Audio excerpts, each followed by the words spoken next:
So, speaking of businesses and the trends with businesses, I wanted to talk about. We've talked about startup businesses in the past and about what some of the trendy businesses are going to be this year. And I'm hearing different predictions. And a couple weeks ago, I mentioned one set of predictions. I ran across another set by a company called the Business Finance Store. So, I mean, who knows? They might have ulterior motives. I don't know. But their list is interesting because it's different than the list I've seen before. And most of it does make sense to me. These are the business startups that are going to be hot. These are what might be most profitable. A lot of people are generating interest. There's actually demand for this, and that if you're thinking about starting a business, maybe this is a low cost, or maybe this is something that's going to happen in your community, will definitely sell. It's original, it's new, it's fresh, and it's hot. Exactly. Some of them are things that until recently I hadn't heard of before. When we were off the air, I named the first one, and you were like, "What is that?" Relaxation beverages. When I first heard that, I thought, so that's just another fancy way of saying alcohol, Ace Liquors. But no, relaxation beverages. I just happened to run across my first one the other day at CVS. There was some kind of a can of something or other, and instead of Red Bull, this is kind of the opposite. So now you can have a can of Red Bull in the morning, and at night you have a can of relaxation beverage, which, I guess has chamomile tea in it and other things, maybe melatonin, something that's going to knock you out for the night that's supposedly healthful. It says they believe that it'll have a profit margin of 6.8%. I'm sorry, it had a profit margin of 6.8% in 2011. First time I've ever heard of it, though. And the business seems a little is ridiculous that they're selling the Red Bull and the relaxation. Yeah. I think you could probably balance it out pretty easily. Right. Not necessary. Right, yeah.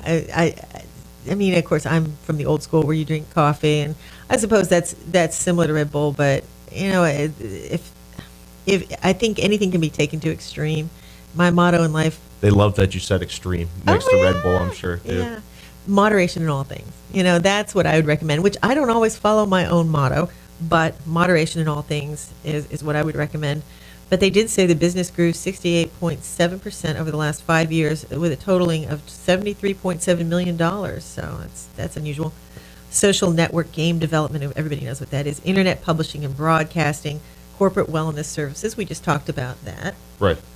Then they also mention online survey software, which I don't really see how that's going to happen. And one thing I don't agree with is e-commerce and online auctions. I think it's run its course. No, I don't. Well, I've known a couple of people I'm sure there's people that are doing very well running it, but the people I've seen get into it now, it's so competitive, and I see them get right back out. Right. It's not like you're going to go out there and make tons of money using eBay, unless you're selling relaxation drinks. Maybe you can combine the two, and there you go. You'll end up doing very well.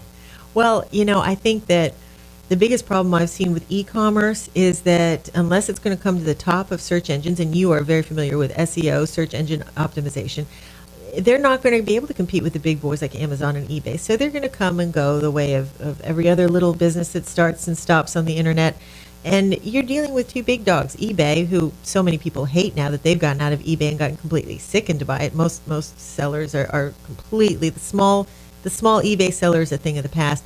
They've gone on to Amazon. But you're dealing with either Amazon or eBay, perhaps some of the other ones like Etsy if you do handmade things.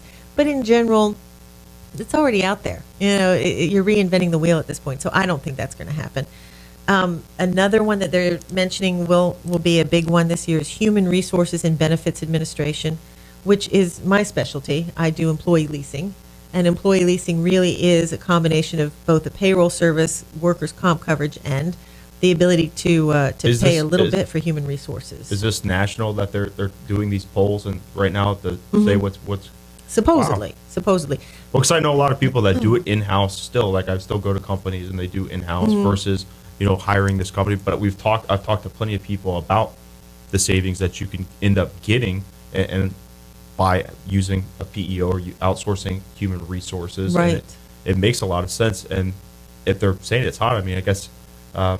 Florida pretty big? We have a lot of companies here that are doing it. Like we're a lot of small businesses that are using the services. Yeah, Florida is almost, and I won't say it's saturated, but Florida has been well introduced into the employee leasing arena, whereas a lot of other states in the United States are not as familiar with the model.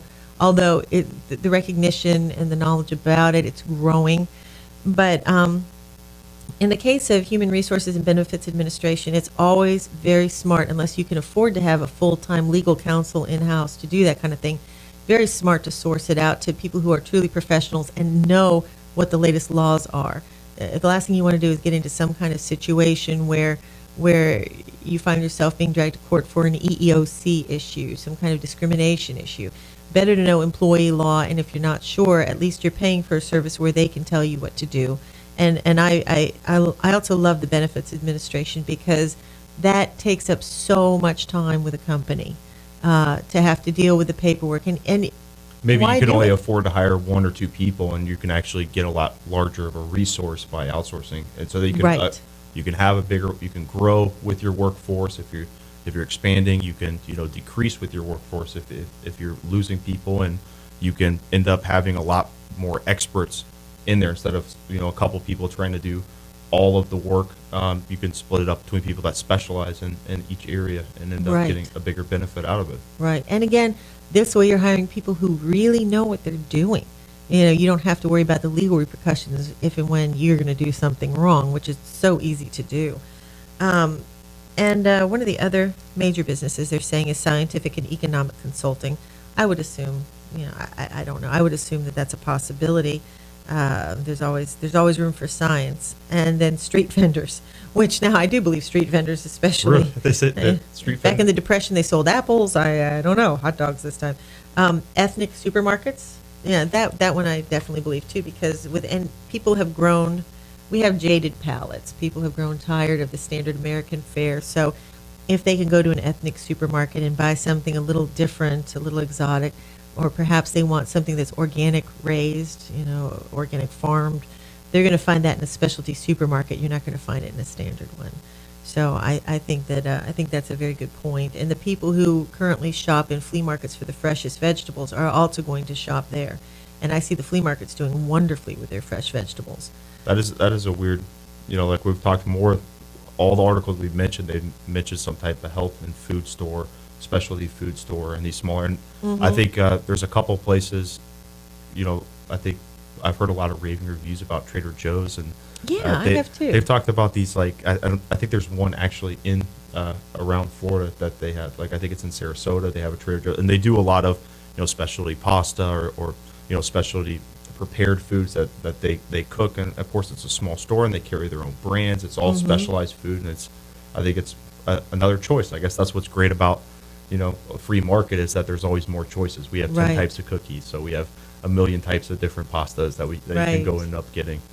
Yeah, and we have the Whole Foods Market. We also have, of course, in this area, Nature's Food Patch. A lot of those great specialty stores that you can visit that you wouldn't find elsewhere.